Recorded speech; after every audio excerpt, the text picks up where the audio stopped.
Skyscape.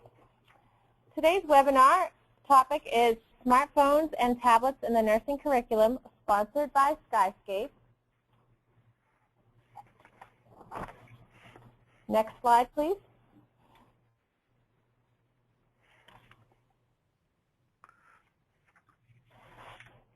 This is the age of mobile technology. Smartphones use has surpassed 1 billion worldwide in 2012, an increase of 47% or 330 million over 2011.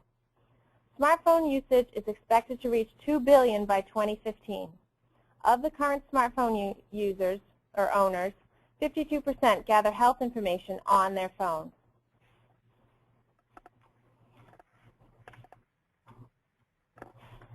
Nurses using smartphones. Springer Publishing surveyed hospitals and found that 2/3 of those surveyed used smartphones for clinical references. Why? Because they're portable. They're easily available at the point of care. They have the latest information at their fingertips. It supports clinical decision making. It builds student confidence and competency, and it increases patient safety and quality of care. Who is Skyscape?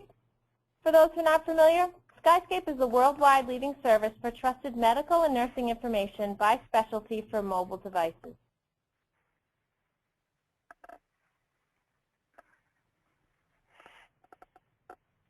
Our speaker today, Tim Bristol, will discuss and share his thoughts and experiences on using smartphones and tablets in the nursing curriculum. Please welcome Dr. Tim Bristol, owner of NurseTim.com, faculty of Walden University, as well as esteemed member of the Board of Directors for Healthy Villages. I will now hand the floor over to Dr. Bristol. Tim?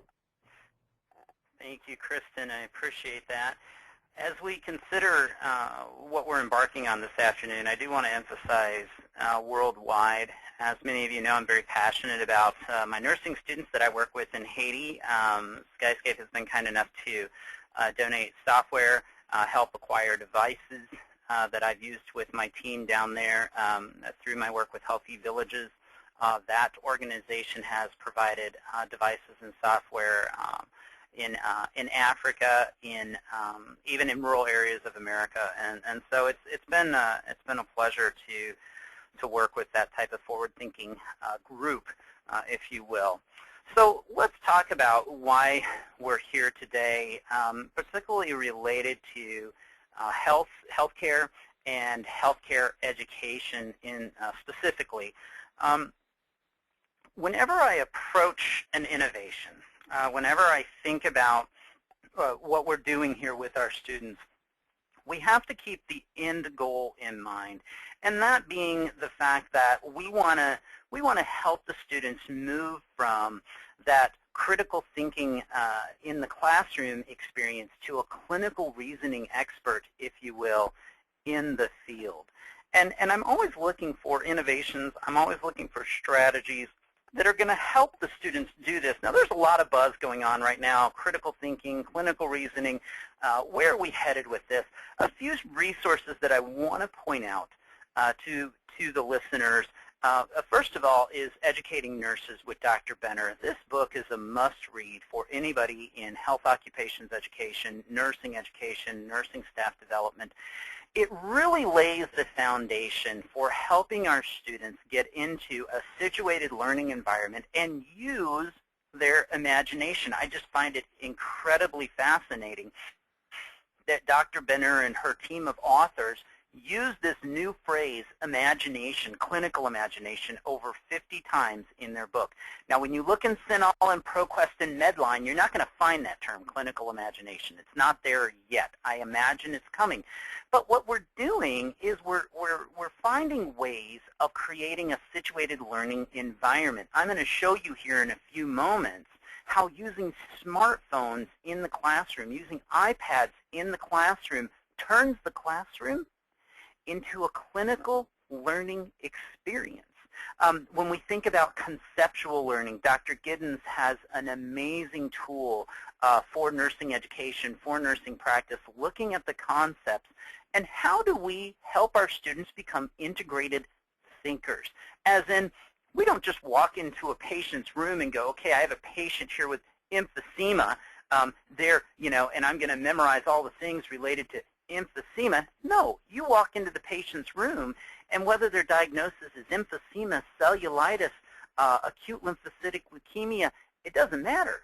You're still looking for the concept that's related to perfusion, the concepts of oxygenation, the concepts of safety and self and quality and evidence. You're looking at this person from a very integrated perspective, not just one disease with one person at one point in time. You're looking at the whole person. Now, a lot of our work with conceptual learning is based on what Dr. Erickson did in her book on curriculum and instruction, thinking about learning the whole, learning from the big picture. Many times I equate it to running a marathon. The best way to train for a marathon is not to sit down and read 10 journal articles on how to run a marathon. It is to actually go run. It is to actually go run. Now, do we need those 10 journal articles? Yes, but we need to be in running mode.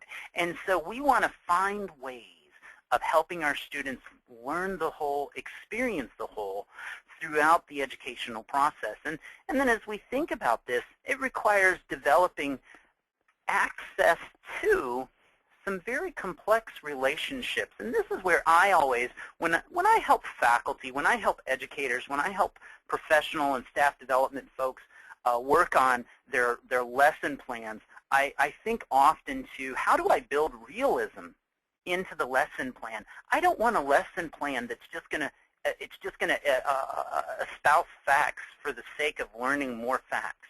I want it to be realistic. So as we think about the evidence base, I want to remind ourselves that we are dealing with adult learners. And this means that we have to put the learner at the center of the learning experience. We have to give them autonomy, whether they like it or not, right? Many of us are sitting here thinking, well, my students sure don't act like adult learners.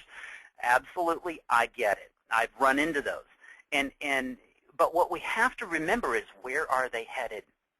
Where are they headed? Is it acceptable as an educator to say, just because you don't act like an adult learner, I'm going to not give you a learner-centered environment. I'm not going to help you develop autonomous attitude. Sometimes we have a barrier into them stepping into that adult learner role, if you will, because they don't see relevance. They don't see relevance in what we're teaching. And so as we think about a tool like what we're about to use here with Skyscape in every aspect of our learning environment, as we think about this tool gives relevance. And it not only gives relevance during the learning experience, but now when they move into an actual clinical environment, they have a bit more confidence. They have a bit more readiness, if you will.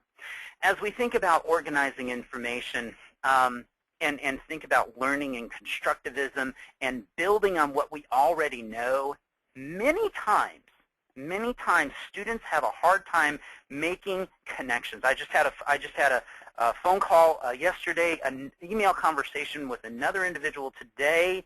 How do I show relevance across the curriculum? How do I help them build on what they've already learned? A lot of it has to do with, do they see the connections? Do they see the connections? By using our tablets, our handhelds, our smartphones in multiple environments, as in lecture, lab, clinical, simulation, by using it in multiple environments, just that one tool alone starts to help the learner build on what they already know. Many times there's a bit of clarification that's required for our learners. And I love this cartoon. If olive oil is made from olives, then what is baby oil made of? I just think that is hilarious. You know, we sometimes make a lot of assumptions. Do our learners understand why we're doing what we're doing? And sometimes we'll even run into situations where we shield them from the rationale for why we're doing what we're doing, thinking that it might be too much for them to absorb. We have to remember we have to remember that we live in a society where information is instantaneous on pretty much a continuous basis. And when we are holding back information, why are you learning this way? Why are we using smartphones in the classroom? It's not so that you can look like the latest, greatest, coolest teacher on the block. There's actually some rationale for this. We know, for instance, that if you didn't know anything about nursing right now today, and this is just nursing, it's not including our respiratory therapy and our PT assistant and our physician assistant and all the other areas. If you took all the facts that we know right now, it'd be over 20 years for one person to learn every fact that we need to know right now. I hope I'm not giving away a future slide, but Albert Einstein himself said, why memorize something you can look up? Why memorize that? And as we think about where our learners are headed, we have to remember the Institute of Medicine even came as far as to say, does the nurse, does the practitioner understand that it's dangerous to rely solely on memory? Now, as you think about that, yes, we still have to give our exams. Yes, they have to be ready for those standardized tests. Yes, that has to be a part of it. I tell my students all the time, I can't have you looking up what is the normal range for potassium. When I say the potassium is 2.8, you need to be concerned instantly, not, I'll get right back to you, I'll go look it up. So there's a few things that, yes, well, more than a few, obviously. There's things, yes, that need to be in that toolbox, if you will. But also, the student needs to be comfortable. They need to be comfortable with quickly accessing. Now, listen to this carefully. Quickly accessing the evidence base, the current up-to-date evidence base, and using that actionable data at the point of care. This is not something you learn by memorizing that statement I just made and regurgitating it on a test. This is something you learn by doing it repeatedly in multiple environments so that it becomes a habit.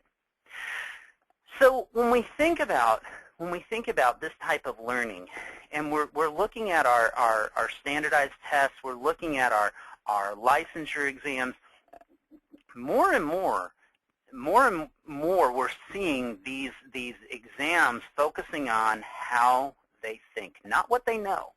Not what they know. I'll have it all the time. A student will come to me and go, hey, Tim, on NCLEX, that licensure exam for nursing, on NCLEX, we had all these drugs that you never taught us. And I tell them very emphatically, that was probably a safety question. If you really, truly did not recognize that drug and you graduated from my nursing program, that was probably a safety question because NCLEX knows that new nurses run into drugs all the time that they've never seen before. Can you still provide safe, effective care to that patient? Absolutely. Absolutely. So when we think about learning how to learn, and this is going to be, you're going to hear me say that phrase a number of times. I want to help my learners learn how to learn. Acknowledging the fact that I am not going to give them everything they need to know. It is just not physically, humanly possible. And so here's where we ask ourselves, do we have them listen to lecture and read, or do we turn lecture into clinical and we make reading focused, guided study? Lab is connected to lecture, or clinical is connected to lecture. How do we do that? And how do we create that framework? As we go through this, I want you to think about, if learners are not vessels to be filled with knowledge, then what are they?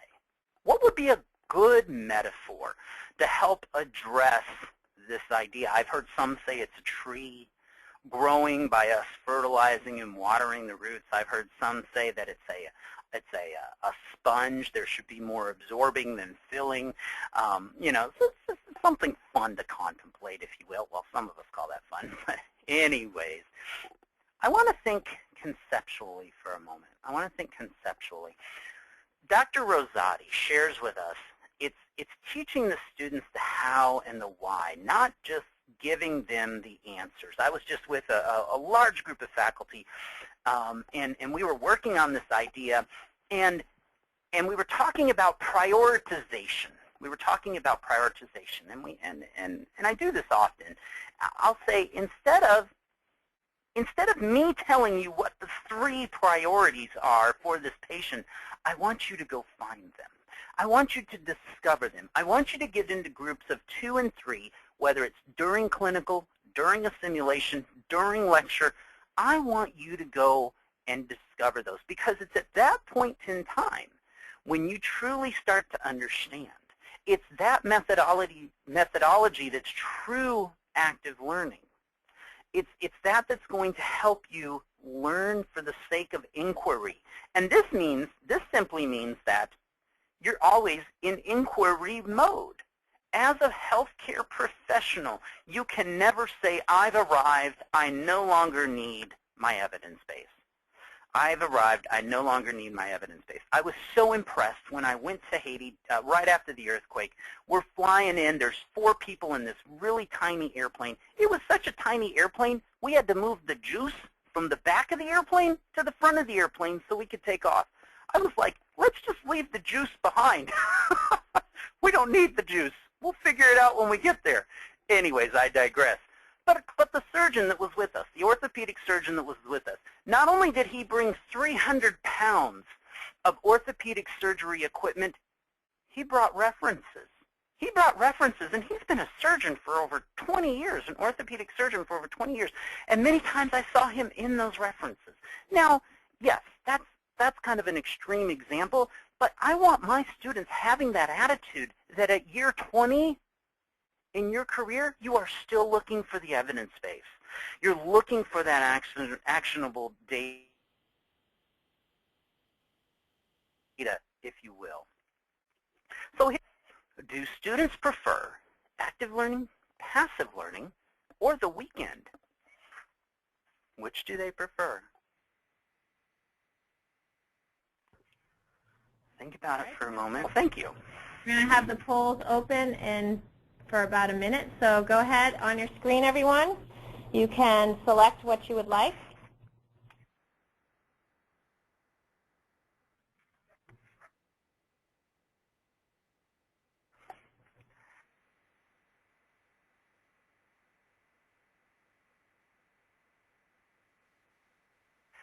The poll, and I think our students are even torn inside. So the correct answer is,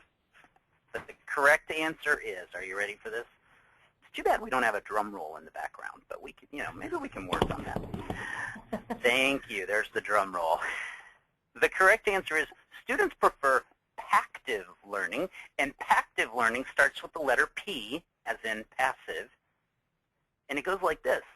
You can be as active as you want, Tim, as long as you tell me what's on next week's exam.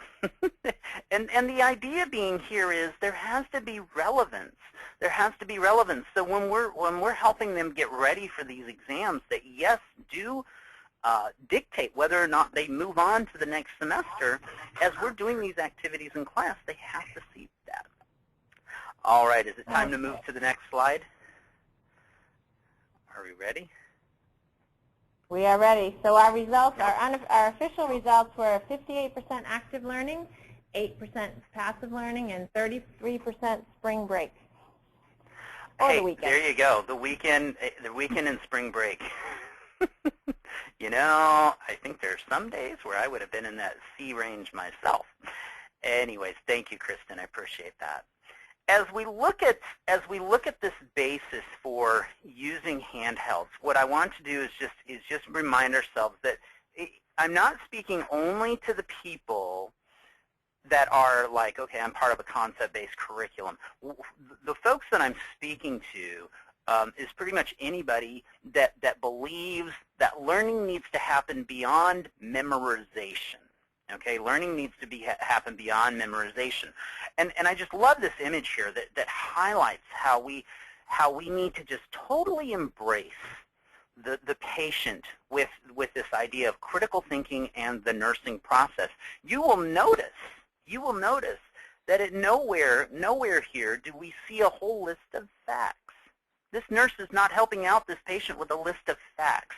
This nurse is helping out this patient with concepts.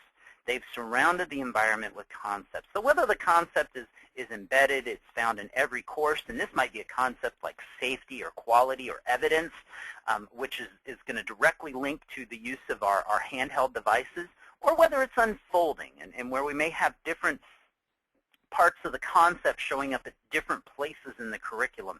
The idea here is we want to make sure that these concepts are driving it. The patient is not just one disease. The patient is a collection of many interrelated concepts that we have to help them with. And this doesn't mean that, when we're thinking conceptually, this doesn't mean that we have to ignore our professional competencies like the Institute of Medicine or the QSEN or Future of Nursing. Those are still very much a part of it, but the concepts are helping us very much on a moment-by-moment basis. Here's another polling question. Students, do your students voice the concern over the connection between clinical and the classroom? Pretty much every conference that oh, thank you, Kristen. Pretty much every conference that I speak at, this comes up. And here's the way it looks. The nurse at the hospital told my student they will never need to know that as a professional nurse. Guess who that nurse at the hospital is that's telling your student that? That's one of your former students. That's one of your former students. That means that that individual may have never learned how to learn, may have never truly absorbed this idea of, I need to be engaged in inquiry on a continuous basis. Now, what this means is there's a challenge for us now to show how these concepts are related to clinical. And here's where, if we're learning the concepts related to these different areas, if we have this clinical device with us in the classroom, aka a handheld, a tablet, whatever, that they're going to be taking into the simulation, taking into clinical, taking into lab, you're going to have a much better opportunity of them seeing that connection. All right, how's our results here, Ms. Kristen? We have 70% voted, so I'm going to close the polls in 5 seconds. So anyone who would like to vote, go ahead and vote. All right. Thinking about concepts, here's where I intentionally try to get the concepts into clinical. So for instance, if I'm teaching conceptually, I'll say, write down certain concepts on note cards. Carry those note cards with you. If you're using your tablet or your iPad, write them in the notes, the Notability or whatever you use on your tablet, your iPad, your smartphone. Have those concepts with you and have the instructor randomly ask for a concept. All right, go ahead and give us those results. Drum roll. So there they are. 47% said yes, 8% said no, and 45% said sometimes. Sometimes. Thank you very much. As we think about getting these concepts into clinical, sometimes we have to have them in post-conference. Sometimes we have to intentionally talk about them. Sometimes we have the students focusing on the concepts and journaling. And if I have time, I want proof from their point-of-care evidence base, as in from their smartphones. I want proof that you access the evidence base, that you truly are able to connect these, that you're able to do this as what I call evidence-based practice on the fly. The exemplars, as you're looking for exemplars, and now the exemplars, so the concept might be oxygenation, the exemplar would be asthma or COPD. The concept might be perfusion, the exemplar would be atrial fibrillation, or maybe even preeclampsia, pregnancy-induced hypertension. I want to see their clinical reasoning. I want to see their clinical reasoning happening at multiple points in the curriculum in a similar fashion. I want them to be able to access that evidence base and apply that data in a similar fashion across the curriculum. Now, the reason I'm bringing this up, is that I want to have the students be able to quickly get to that actionable data. This requires them to use these resources in multiple ways. So we're going to go for consistency. So for instance, we're going to use our smartphones whether you're in a case study, whether you're in a simulation, whether you're in debriefing from a simulation, whether you're in clinical. We're going to have you keep going back to this particular tool, which gives you concepts to help you manage these concepts in a consistent way. As we think about our situated learning, that consistency that I mentioned here, I'm going to back up for just a second, that consistency that I mentioned here is important because we don't want them focusing on the technology. Now that may seem a little odd when you come to a webinar on iPads, tablets, and smartphones, but when it comes to critical thinking, clinical reasoning, I want the technology to become invisible. This means that these tools are going to have to show up in class, in lab, in simulation. You're going to have to be using your Skyscape in multiple places. The last thing you want is the first time a person opens up Skyscape to be on a clinical unit. You want to guide the students through how to habitually and continuously access these tools no matter what the environment. So here's a perfect example, and I think, are we ready to move into my demonstration here? I think we are. Here's an example that I just want to walk you through. I'm going to try to pull up my iPad here. How does that look, Kristen? Is that looking okay? Yeah, I can see it. All right. Thank you, Tim. Super. So this is a perfect example. So the school has adopted Skyscape, and they've chosen a few books to be on here that walk them through that are the clinical decision support tools, as I like to call them. And this is going to give the learner actionable data at the point of care. So what this means is I'm going to turn you all into fundamentals nursing students for just a moment, okay? And in fundamentals, we've been working on concepts of immunity and inflammation, all right? And so now what I want to do, I want the students to have a situated learning experience where they truly engage an exemplar related to inflammation immunity. So I'm going to say, okay, everybody, I want you to open up Diseases and Disorders. Now, this is the exact same book you're going to be using in clinical next 8 weeks when you go to clinical. You're going to go to your first long-term clinical. You're going to have Skyscape here on your iPad, your smartphone, your tablet. So go ahead and open up Diseases and Disorders. And did I open up the wrong one? I think maybe I did. There we go. All right. And I want you to type in, now this is kind of a big word, rheumatoid, R-H-E-U-M.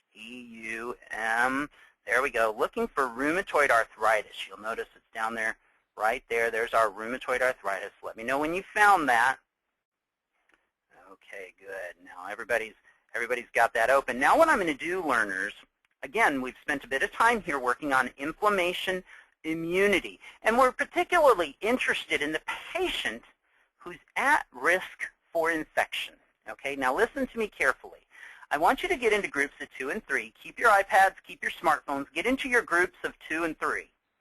What I want you to do right now is I want you to work together to identify, look through this monograph. Okay, this is going to be the same tool you're going to use in clinical now next week, starting next week for that next 8-week clinical. I want you and your buddies to come up with the 3 priorities for a nurse caring for a patient with rheumatoid arthritis. So I'm going to want you working through these different areas. Okay, I'm going to want you talking to each other in your groups of 2 and 3. Come up with those 3 priorities. Okay, now here's where I'll give them like 10 minutes. I'm not going to give them a half hour, okay, because I want them to have a clinical feel here. Now, some of you are thinking, Tim, that's weird. They're in fundamentals. How can we be talking to them about rheumatoid arthritis? Well, remember, we're not talking to them about rheumatoid arthritis. We're talking to them about immunity and inflammation. And I want this experience to be real. I want this to be a situated learning experience where they actually get to, if you will, pretend like they're a nurse. Because I want what I'm teaching them to transfer into the important area of clinical. And by using my clinical tool here in the middle of lecture, here in the middle of class, I now give them the opportunity to carry forward part of my lecture with them, because they're all going to have their smartphones, their tablets, their iPads with them. Whether it's in lab, in clinical, prep for lab, prep for simulation, doesn't matter. It's going to be there with them. They're going to have my lecture. So 10 minutes later, okay, students, good job. Now, students, I want to remind you about something really important in nursing. You'll see down here at the bottom of your screen, there's this button called Link, and that's our smart linking, okay? Something really important about nursing. We're going to be writing test items. Now, just because I said the word test, everybody all of a sudden woke up, if they weren't already awake. We're going to be working on test items that are realistic. And if you have a realistic scenario in front of you, you are not going to be able to look at one page in one book and meet your patient's needs. When you have a patient in the hospital that you're working with and you open up your evidence-based practice tools on the fly, okay, your smartphone, your Skyscape, when you open that up on the fly, you're going to need to look at multiple resources quickly.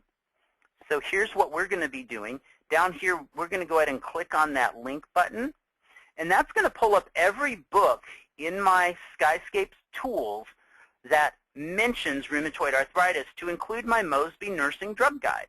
Okay? I open that up. Now, I want you to take a look at a medication here called methotrexate. It's about halfway down. Right there, there's our methotrexate. Now, what's important here to acknowledge is, yes, you're in fundamentals. You've not had pharmacology yet. Why would we be exploring a medication as complex as methotrexate? The reason is, I want to show you reality. You could very well, next week when you go to your very first clinical experience in the nursing home, have a patient with rheumatoid arthritis who's using methotrexate. And I want you to be thinking about people that are at risk for infection. Who are these people? What are they experiencing? What is the world like for them? Now I want you to get back into your teams. I want you to go through this monograph. I want you to carefully consider what would be 3 priorities for a nurse caring for this particular patient. Okay? If this patient's using methotrexate, what would be those 3 priorities? So go right ahead. You and your teams get together. Your groups of 2 to 3 to 4 get together. List those 3 priorities. Very good. 10 minutes later, we're done. Now, back to the faculty here listening and observing this experience. One thing that I want to point out is that it's my sole purpose, my sole goal, that when students come to the classroom, when they come to lecture, they get clinical. They get taught in a clinical environment, in a clinical experience. Now, that's hard to do when you're staring at a lecture hall full of 80 students. But the strategy that I just walked you through is definitely a step in that direction. And because I'm using Skyscape now in lecture, and Skyscape in lab, and Skyscape in simulation, and clinical, all these environments, my lecture is now going with them. In the good old days when all the students got were our PowerPoint, and I'm not saying throw the PowerPoint out with the bathwater, okay? You can still use that tool. But what I am saying is that here's a situation where you also get to pull some clinical into it, and that clinical piece, while the PowerPoint's going to stay behind in fundamentals, while the textbook, my fundamentals nursing textbook, may even stay behind in fundamentals, and I hope it doesn't, but it usually does, this Skyscape, these clinical decision support tools, many of your students will be using this when they become professional nurses. And that means that your fundamentals lecture on immunity and inflammation has now stayed with them into practice. So I just wanted to give you those ideas to think about, and your handouts have some screenshots related to that. So here's our next challenging question for you, our next challenging poll. Okay, I'm going to open up the polls. Everyone, go ahead and answer it and click Submit. We'll keep it open for about a minute.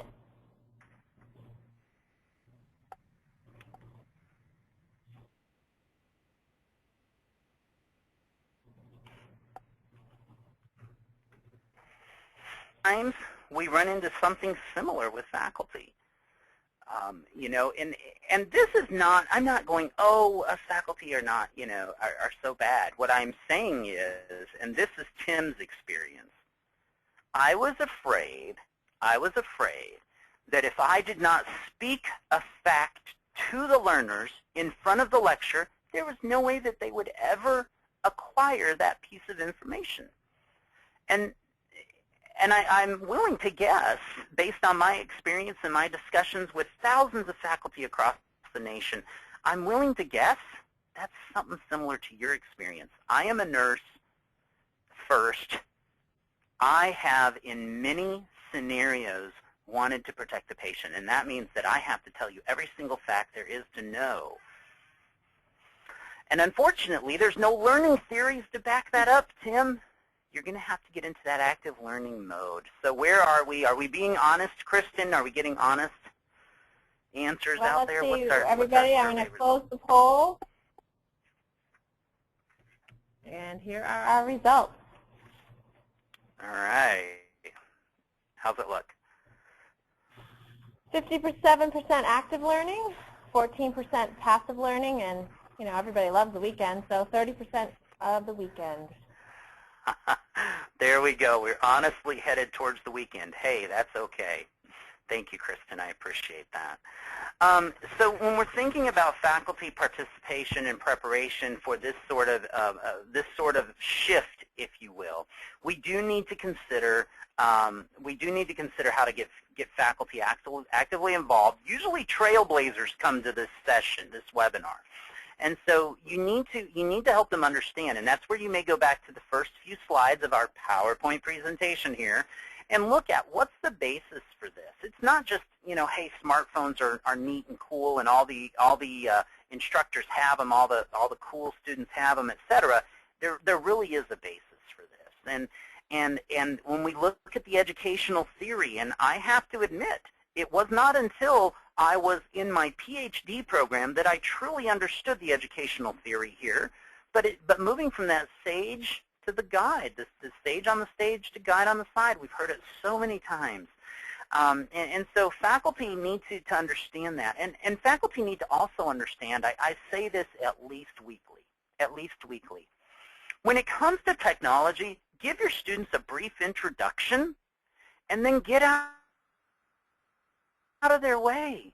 Get out of the student's way. So many times I felt like as a faculty that I have to be the expert on every single tool and device that I asked my students to participate with.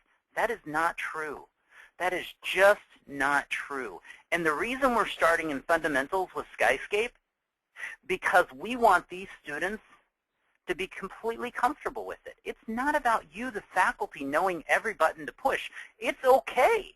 It's okay in front of class to ask a student to come up and help you drive the iPad. That's okay. And then because we have consistent tools, we're all using Skyscape across the curriculum, you now have a bunch of partners to walk this active learning path with you. So one of the reasons I often get asked, what are we thinking of with Skyscape here? Why are we using this? I apologize. One of my reasons is that I want to be able to pick and choose my resources. So for instance, I have my Mosby Drug Guide, I have my Ackley Nursing, I have my Pagana Labs, etc. I can put it together as I choose. Now, sometimes when I say customization, the faculty are like, oh, let the students choose. And I'm like, well, I'm not totally there letting the students choose whatever drug guide, whatever dictionary, whatever lab manual. I want to choose that for them. And here's why.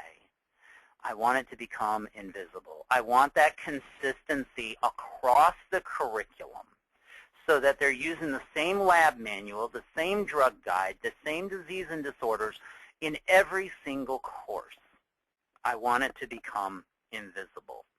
So as you think about that tool, keep in mind that the goal here is going to be the conceptual learning. Okay?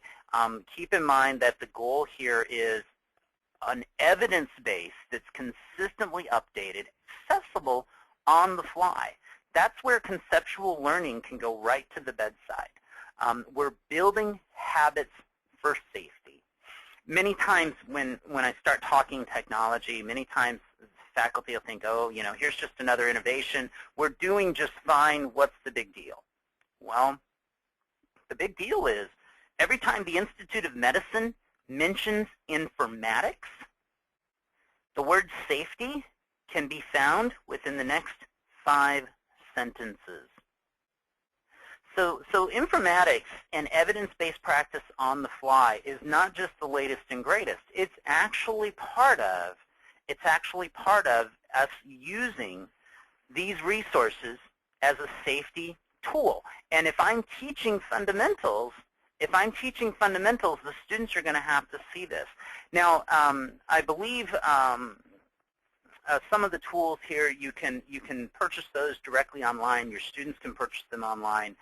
And as you think about what you're going to do with your students, Skyscape, I know, can even set up a web view just for your school. When it comes to putting the pieces together, another tool that you're going to want to consider is NTRAC. Now, NTRAC, I've been speaking conceptually. NTRAC is going to allow you to track these concepts and how they're bearing out in different places across the curriculum.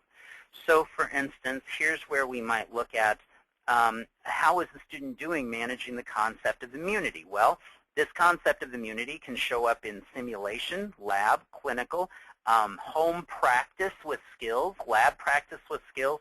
All of that can be tracked in NTRAC. And let me just show you a little bit here.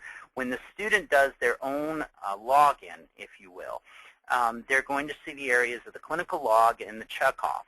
And here's where these different concepts can be tracked, because the student can pick which semester they're working on, which course they're working on, and then, of course, is there a site involved. And again, this doesn't have to be just a clinical experience. It can be that lab simulation experience as well. And it becomes very realistic, because the student, well, especially if they're with a real patient, the student has to enter HIPAA-appropriate data. And it's always important to make sure that that's there. And then demonstrate how their competency, if you will, is connected to this. And here's where they start working conceptually. They start thinking conceptually. It's not just about this patient with this particular disease. There are these areas that I have to now start considering. Because of the flexibility of NTRAC, both the students and the faculty can assess their own performance.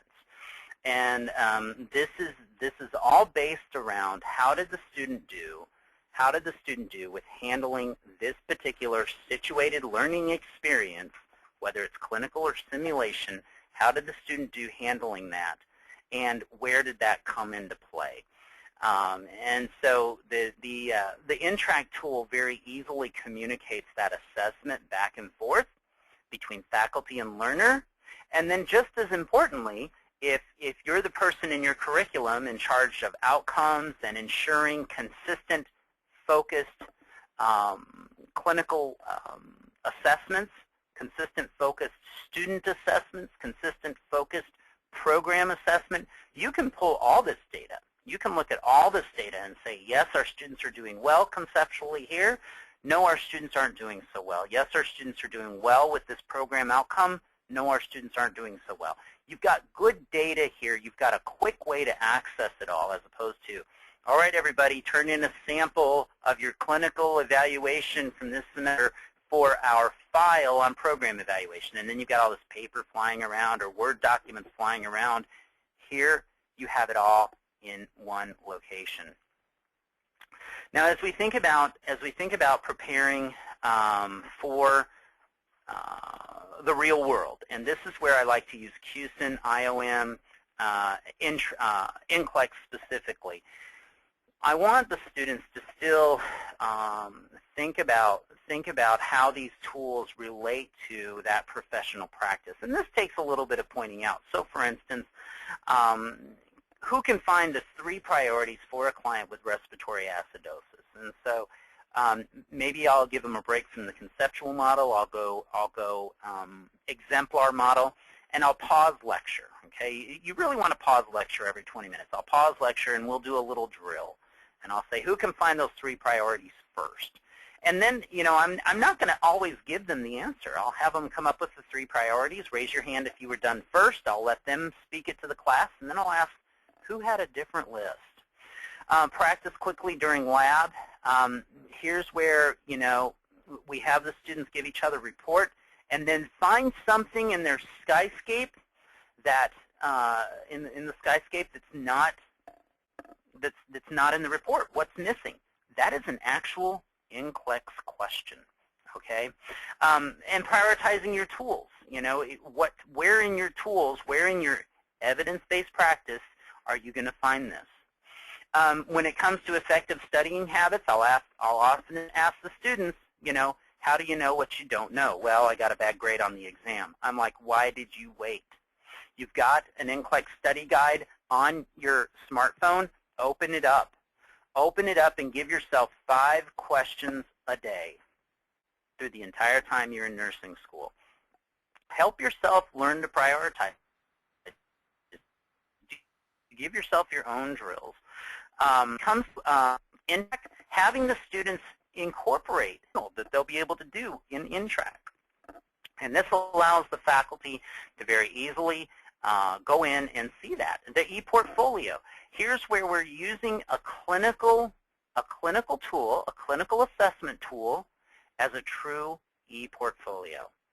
And as we think about active learning, when we've looked for that priority, we can actually, if you're looking for that priority on your iPad, have them take a screenshot of that. Your students are so fluent in this.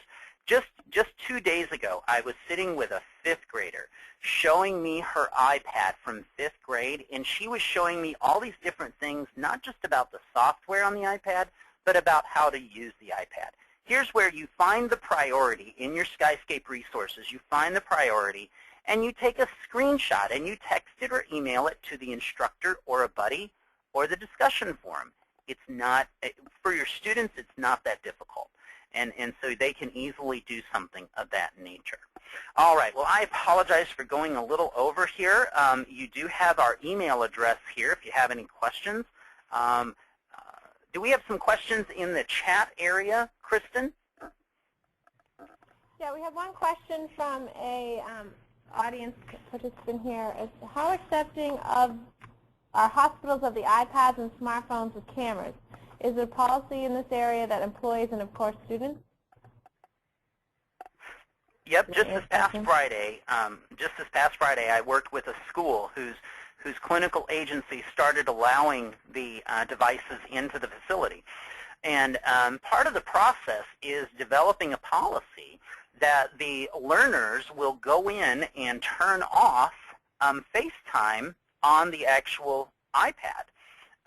Is it called FaceTime? Yeah, it's called FaceTime. And you can actually, when you turn that off, here's where you turn off that camera, if you will. And you essentially don't allow the students to use it. The other things that I've seen happen is using a note card or some type of occlusive device. So many of the iPads, smartphones are already in some type of holder, using a piece of a note card to cover up those cameras. And then developing policy with the clinical agency and saying to them, okay, what type of policy do you have in place? Because we know that the Institute of Medicine requires our nurses to use these tools effectively. What kind of policies do you have in place to manage this? Can I look at those policies? Will you critique my policies as we're developing them? It becomes a collaborative adventure, Kristen, when you're working with these clinical agencies. And many times, you have to ask for opportunity to do a pilot. Many times, you have to ask for something in the middle, as in, can we take 2 of our iPads that have been approved by the instructor, that have been approved by the unit, and place those 2 iPads at the nurse's station for all the students to use during that focused clinical experience. If you're running into too many hospitals and facilities that are not allowing you to do this, I want to remind the audience that QSEN competency number 6, IOM core competency number 5, AACN essentials number 4, these informatics competencies do not magically go away just because the hospital says your students cannot bring smartphones, your students cannot bring iPads, your students cannot bring tablets. Those competencies are all the more important, which means that we now need to be using these tools more often in lecture, more often in lab, more often in simulation. The students need to be very comfortable with these tools. What other questions do we have here, Kristen? Another question, are you finding schools are purchasing iPads for the students because not all students have these devices? Or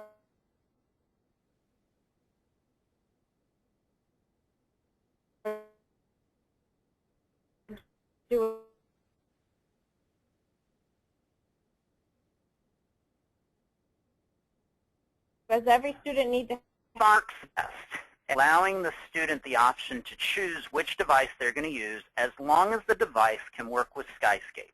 Okay, so, you know, for instance, your old Motorola flip phone, that's not going to work. Okay, and so the reason for this is there's so many students that already have a smartphone that will work, already have an iPad, already have a tablet that will work.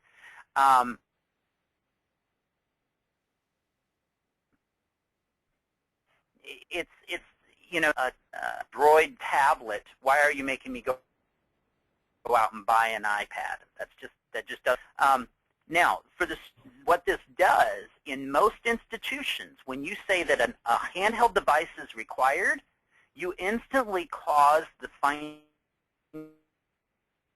financial aid cost of that device. Yes, even a smartphone. Now, you need to talk to your financial aid guys about this because you know, it could be different at your organization, but for the most part, financial aid kicks in when you say this device is required. Now, here's the next part of this. When you start purchasing these books to be on your device, many times you save enough money to cover the cost of the device, if not a large portion of the cost of the device. So not only do your students have the latest and greatest updated text of whatever it is you're using, they also now have a tool similar to what they're going to be using in clinical agencies. And so that helps out tremendously. Thank you, Tim. Another thing that one of our audience people offered, as well as we offer, is for those that know anything about smartphones, is when you go on an airplane, you usually have to put them in airplane mode, and that airplane mode will set the device so that it's really off the network, and the Skyscape resources are local to the device. They do not require internet, so the individual can access the information, but they won't be tempted with Facebook or chat or any other things like that that they might be using on their phone if they have internet access.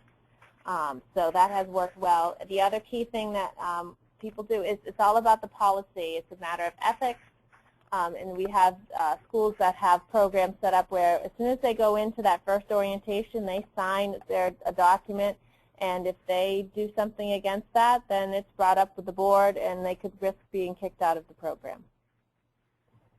One final question we have from someone in the audience is, what's the difference, or is Skyscape different or better than ebooks? You want to comment on that, Tim? They're actually different. Skyscape is a clinical decision support tool. So again, what we're doing here with Skyscape is actionable data at the point of care. And by this I mean that in your ebook tools, those are designed for textbooks to look like, as much as possible, an actual real textbook. You will notice here that in your Skyscape resources, they are actually repurposed. They're not necessarily in a textbook format. They're repurposed to be a clinical tool. And so we can do a smart search up here for our rheumatoid arthritis, and we can go through all our books that way. Or when we go into a book down here at the bottom, this smart linking feature is based on clinical. It's based on clinical needs at the point of care. So this is a clinical tool, is what Skyscape is. It is not designed for my 3-inch thick med-surg textbook. Okay, now that's what the ebooks are, the 3-inch med-surg textbook that looks like the exact same page that's in that med-surg book, and that's something different. This is a tool that, because we're using it in lecture, lab, and clinical, now the students get to take this clinical tool with them as professional nurses. You'll run into many professional nurses that have Skyscape loaded on their iPads, their phones, their devices at the hospitals, and using them clinically. So that's the difference in an ebook and in a clinical decision support tool. Any other questions? We've had a couple of questions about access to the presentation, handouts, and stuff. All of this information, if you go to the next slide, Tim, the archive will be available probably by Friday at the skyscape.com/nursing webinar 2013, or you can go right to skyscape.com, click on the schools and groups, and under webinars, find it there. If you have any further email, at skyscape.com. And we'll answer any of those that come up. At this time, I would also like to thank you, Tim, and all of you attendees for taking time out of your busy day. I hope that you found this webinar to be informative. And to learn more about Skyscape and the solutions available and mentioned in this presentation, go to skyscape.com/group. Thank you, and have a wonderful evening. Thank you.